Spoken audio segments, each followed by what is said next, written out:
ଯେକୌଣସି ବ୍ରାଉଜର ଗୋଟେ ନେଇକି ସେଟା ଆମେ ଏଇ ଡିଷ୍ଟ୍ରିକ୍ଟ ଟାଇପ୍ କରିବା, লিখিদিয়া এই ডিস্ট্রিক্ট ମୁଁ କ୍ଲିକ୍ କଲେ ମୋର ପଳେଇ ଆସିଲା ଏଇ ଡିଷ୍ଟ୍ରିକ୍ଟ। ଯେହେତୁ ମୋର କାମ ଅଧିକ ହେଉଛି ବୋଲି ଟପ୍ରେ ପଳେଇ ଆସିଛି ଏଇ ଡିଷ୍ଟ୍ରିକ୍ଟ। ମୁଁ ଏଇ ଡିଷ୍ଟ୍ରିକ୍ଟରେ କ୍ଲିକ୍ କଲି। ପ୍ରଥମ ଯେଉଁ ୱେବସାଇଟ୍ ଆସିବ ସେଇଠି କ୍ଲିକ୍ କରିବେ, ଏଇ ଡିଷ୍ଟ୍ରିକ୍ଟ ଓଡ଼ିଶା। ଲଗ୍ଇନ୍ ୟୁଜର ମାରିବେ, ଲଗ୍ଇନ୍ ସିଏସି ୟୁଜର।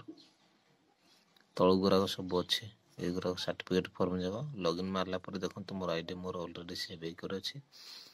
ଏଥିରେ କ୍ୟାପଚରଟି ଫିଲ୍ଅପ୍ କରି ନେଇଯିବେ। କ୍ୟାପଚରଟି ଫିଲ୍ଅପ୍ କଲା ପରେ ଲଗ୍ଇନ୍ଟି କରିବେ। ଲଗ୍ଇନ୍ କଲା ପରେ ଦେଖନ୍ତୁ ସାଇଡ଼୍ରେ ଏପଟେ ଅପସନ୍ ଆସିବ, ଆପ୍ଲାଏ ଫର୍ ସର୍ଭିସରେ କ୍ଲିକ୍ କଲା ପରେ ଦେଖନ୍ତୁ ସର୍ଚ୍ଚରେ କ୍ଲିକ୍ କରିବେ। ରେସିଡେଣ୍ଟ ଇନକମ୍ ଯାହାକି କାଷ୍ଟ ସାର୍ଟିଫିକେଟ୍ ଯାହା ଓବିସି ଯେଉଁ ସାର୍ଟିଫିକେଟ୍ ବା ହେଉ ଆପ୍ଲାଏ କରିବାକୁ ଚାହୁଁଛନ୍ତି ସେଇ ହିସାବରେ ଆପ୍ଲାଏ କରିବେ ସର୍ଚ୍ଚ କରିକି। ଯଦି ସେମିତି ନହେଲେ ତଳକୁ କ୍ଲିକ୍ କରିକି 400+ ସର୍ଭିସ୍ ଦେଇଛି ଏଠାରେ। ଆପଣମାନେ ଯେଉଁ ସର୍ଭିସ୍ ଚାହୁଁଛନ୍ତି ସେଇ ସର୍ଭିସ୍ ୟୁଜ୍ କରିକି ଆପ୍ଲାଏ କରିପାରିବେ।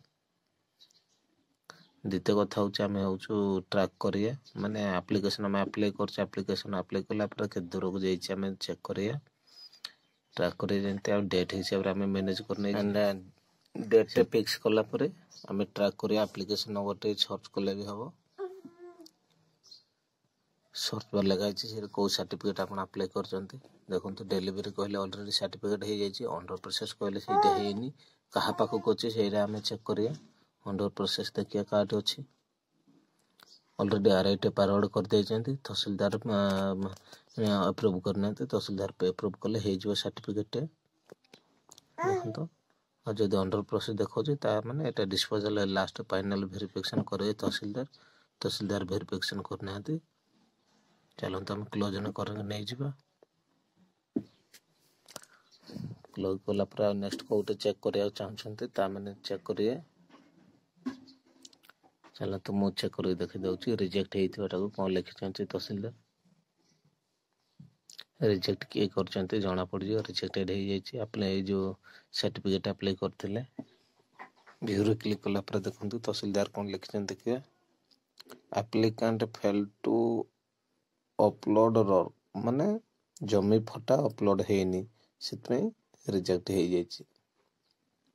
ତହସିଲଦାର ଲେଖିଦେଲେ ଜମି ଫଟା ମାନେ RIT ରିଜେକ୍ଟ କରିଛନ୍ତି। ବୁଝିଲେ କି? କ୍ଲୋଜ୍ କରି ନେଇଯିବା। ଜମ୍ପଟା ଅପଲୋଡ଼ ହେଇଥିଲେ ଏପ୍ରୁଭ୍ ହେଇଥାନ୍ତା, ଯେହେତୁ ଜମ୍ପଟା ନାହିଁ ତ ରିଜେକ୍ଟ ହେଇଯାଇଛି। ତ ଭିଡ଼ିଓଟି ଆପଣମାନେ ଜାଣିପାରୁଥିବେ। ଦୟାକରି ଭିଡ଼ିଓକୁ ଲାଇକ୍ ଆଣ୍ଡ ସବସ୍କ୍ରାଇବ୍ ଟିକେ କରିଦେବେ। ଯେହେତୁ ଏ ଭିଡ଼ିଓ ମାଧ୍ୟମରେ ମୁଁ ଆପଣମାନଙ୍କୁ ସବୁ କିଛି ଜଣାଉଛି। ଫୁଲ୍ ପ୍ରୋସେସ୍ କେମିତି ଟ୍ରାକ୍ କରିବେ। ଆଉ ଗୋଟେ ଦେଖନ୍ତୁ ଇଏ RI ଛାଡ଼ି ନାହାନ୍ତି। RI ଛାଡ଼ିଲା ପରେ ଡିସ୍ପୋଜାଲ୍ କରିବେ ତହସିଲଦାର। RI ଛାଡ଼ି ନାହାନ୍ତି। RI ଛାଡ଼ିଲା ପରେ ଏଇଟା ହେଇଯିବ। ସାର୍ଟିଫିକେଟ୍ ତହସିଲଦାର ପାଖରେ ରହିବ। ଥ୍ୟାଙ୍କ ୟୁ ଭିଡ଼ିଓଟି ଦେଖିଥିବାରୁ।